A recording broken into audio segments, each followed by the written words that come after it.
राज्यातील 22 जिल्हा परिषद आणि 122 पंचायत समितींच्या भवितव्य जे आहे ते आज सर्वोच्च न्यायालयामधून समोर येणार आहे.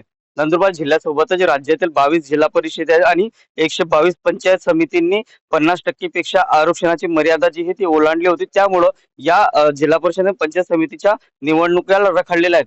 तर दुसरीकडे राज्यातील 125 पंचायत समिती आणि 12 जिल्हा परिषदांच्या निवडणुका जरी झाल्या असल्या तरी मोठ्या प्रमाणावरती जिल्हा परिषद आणि पंचायत समितीच्या निवडणुका रखडलेल्या आहेत. त्यामुळं आज ज्या पद्धतीने निकाल लागणार त्यावरती अनेक गणित जे आहे ते ठरणार आहेत.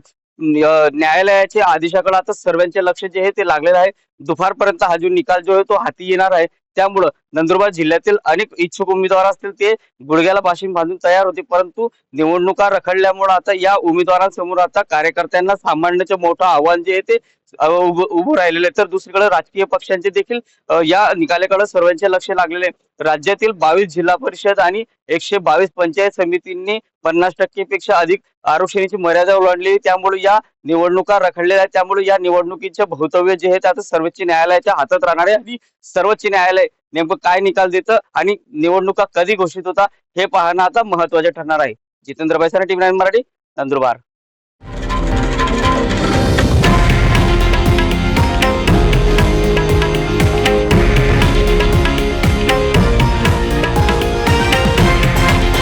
हे आहे देशातील नंबर 1 न्यूज नेटवर्क आणि आपण पाहत आहात टीव्ही 9 मराठी, एकमेव.